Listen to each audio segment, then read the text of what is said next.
Bonjour et bienvenue dans cet nouvel épisode d'AdLeads qui a pour objectif de vous aider à performer dans vos campagnes Google Ads. Aujourd'hui, on va aborder un thème assez intéressant et je vais vous faire une petite métaphore sympathique. On prend les conversions principales et les conversions secondaires, on les met dans un même bateau. On fait intervenir les conversions personnalisées. Que reste-t-il? Ok, on aura la réponse à la fin de la vidéo, je crois. Alors moi, à titre d'intro, je vais juste reprendre un petit peu la différence entre conversion principale et secondaire avant que tu expliques le sujet. Alors dans un compte pour une entreprise de service en lead génération, on va conseiller vraiment d'avoir des conversions qui sont des objectifs business. Donc c'est un appel, le remplissage d'un formulaire, le téléchargement d'un livre blanc. Ça, c'est ce qu'on peut appeler des conversions principales.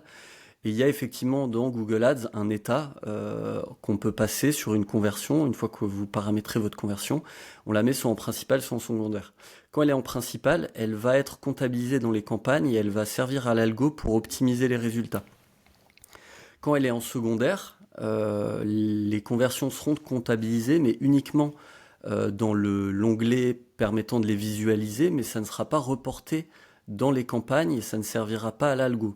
Donc c'est vraiment juste pour avoir un décompte d'une conversion un peu en tâche de fond, mais qui n'interviendra finalement pas du tout dans les campagnes ni le tableau statistique qui est accessible dans l'interface de Google Ads.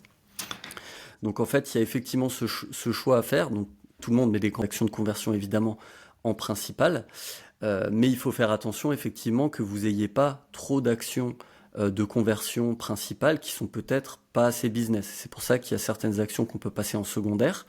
Ou bien, deuxième intérêt, c'est vouloir vérifier que la personne fait une micro-conversion comme une page, qu'elle voit la page contact ou qu'elle clique sur un certain bouton, et vous voulez vérifier effectivement le volume de ces micro-conversions sans que ça influe l'algo.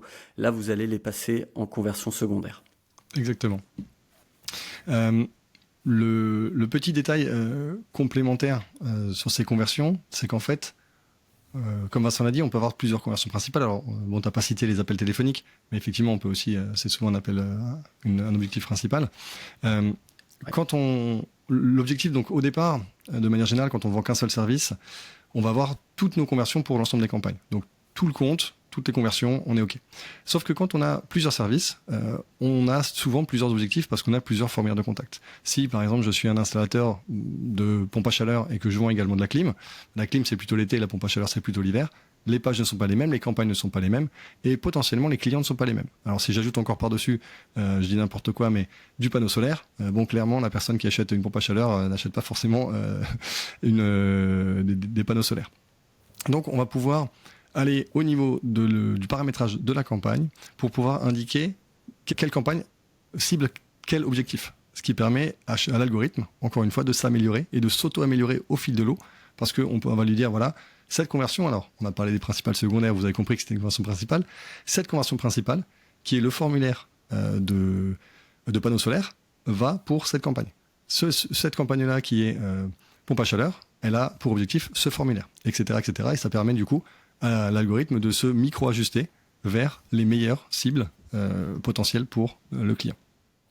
On fait souvent ça en fait quand il y a vraiment des personas différents en termes de clients. C'est vrai que sur la pompe à chaleur et le panneau solaire, c'est discutable parce que c'est un petit peu le même persona de propriétaire de maison autour de l'énergie renouvelable.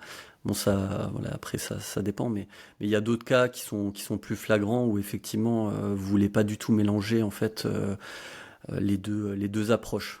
Exactement.